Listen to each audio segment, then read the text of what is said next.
Hi guys, welcome back to another video. In this video we're going to be doing LAME on HackTheBox. So like I've said in the previous video, HackTheBox is a website that allows you to test your penetration and ethical hacking skills legally on VMs, which are virtual machines, so they're not actual proper computers. However, they can be considered them depending on their difficulty level. So as you can see on my screen right now, we actually have LAME up. As you can see, it's a Linux box. The one we did before, which was Legacy, that was Windows, so this will show you on the other operating system. As you can see, I've already done this before, but I'll be doing this from memory, so it will more or less be the same consistency as last videos. Made by the same person. As you can see, some people found it medium, most found it a piece of cake. To be honest, I did it without any tutorials and stuff, but it's completely okay if you needed to.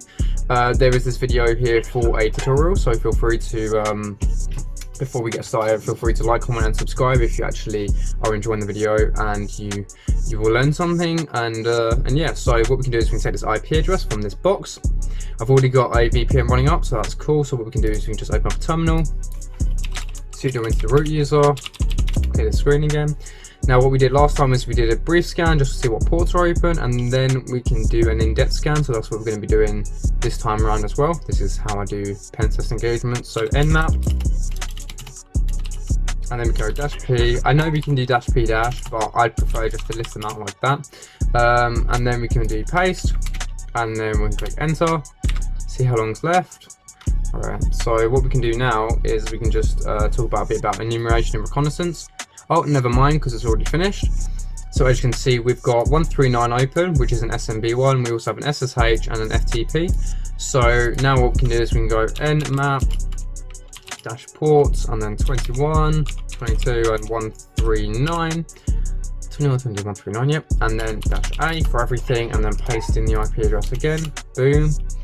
So, going back to reconnaissance, what we're doing right now is we're doing active reconnaissance because we're directly probing the target. Every time we make a TCP connection, which is what we're doing when we're scanning, it's creating a log.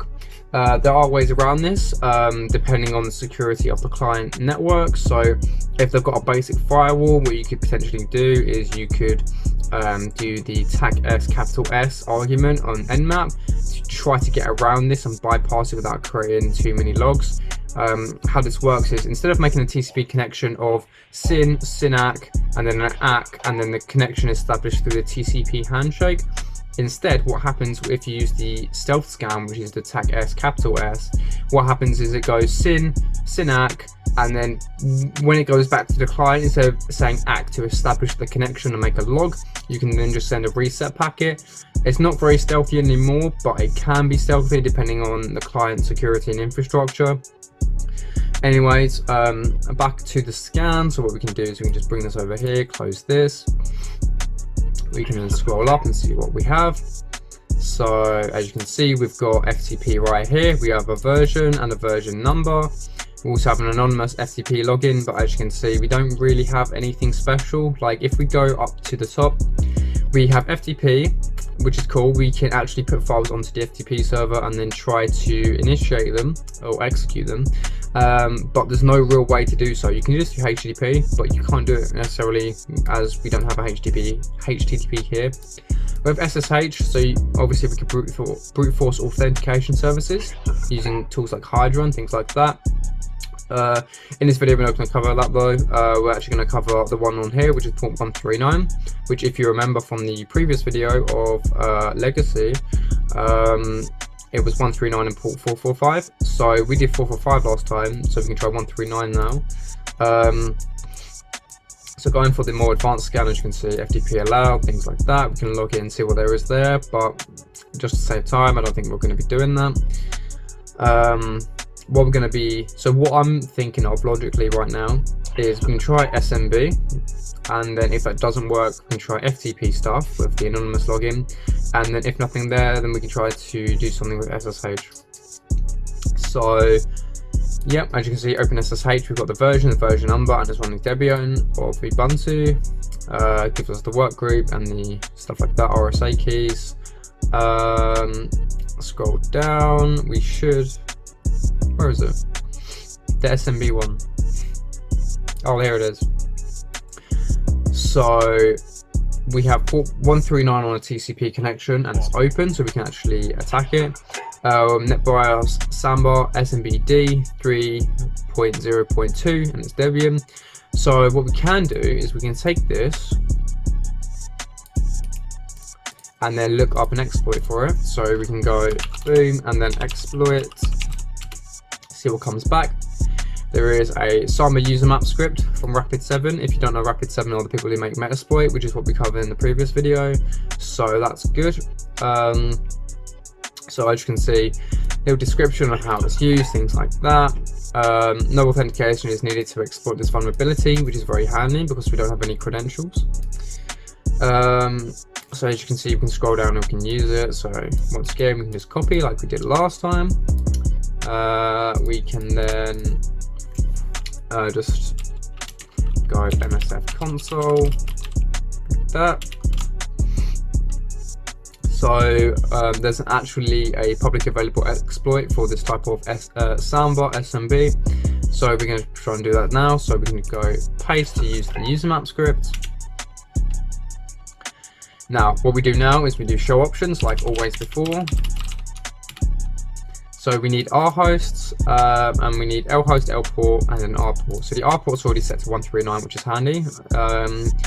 And then we need R host. So set R host to, what was it again? It was 10.10.10.3. We need my local IP address, which is nothing of use unless you're on my network.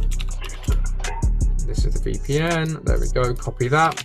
Exit out. We can then set the L host like this. Set L host and then paste it in like that. And then we can just do show options one more time to make sure that everything's filled out. So the required fields are obviously, you know, required. If they say no, then you won't necessarily need them, but I guess it can help depending on the module you're using for Metasploit. Then you got yes, yes, yes. So all four of these are needed: R host, R port, L host, and L port. We've filled out all of them. We can then show targets, and it has automatic targeting only, so that's fine. That's automatically set to 0, so you can figure out what target we actually need for the exploit to run. And then yeah, so we can just do run, or if you want to call, you can do exploit. So exploit like that. I'm gonna sneeze. Bless me. Right, and then we can go exploit. So it starts with reverse TCP handler. As you can see, we've got a session that's open, so then we can just do things like help. There you go. So we've got a normal shell right here.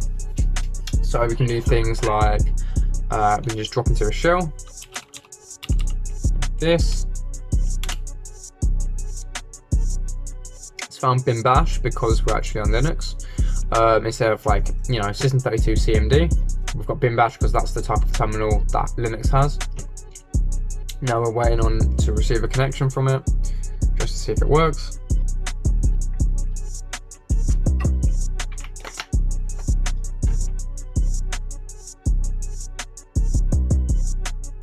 It might have already done it, so who am I? Yes, it's already done it. There we go. So root at lane. So you can do get UID. Oh, okay, that doesn't work. We can do print working directory. As you can see, we're in the root folder, and we can do sysinfo maybe. No, not sysinfo. Oh, what was it? There was another one for proof of concept, and I can't remember it.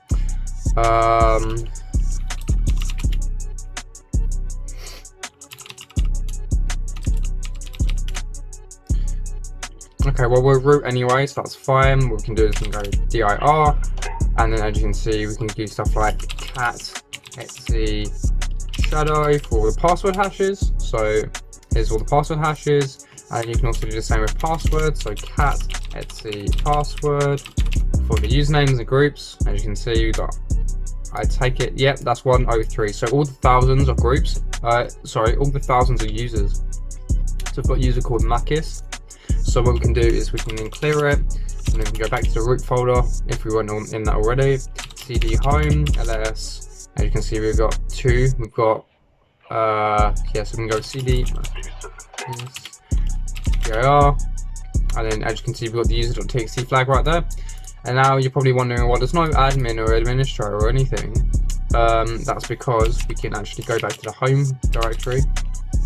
As you can see, we've got a root right here, so cd root, and then if we list it, as you can see, we've got a few things in here. So we've got we've got the desktop, we've got the reset, which is a bash script, and then we've also got the root.txt flag here. So we didn't need any privilege escalation for this video and for this box, simply because we was already put in as root when we dropped down to the shell. We will cover basic privilege escalation as well, so stay tuned for that. So hopefully you found this video informative and you followed through. If you did, please feel free to give it a like and subscribe. Maybe consider dropping a comment down below, letting me know you got this far. If you have any questions, feel free to comment down below as well, and I'll definitely get back to you on that. And yeah, so hopefully I'll see you guys in the next video, and yeah, peace.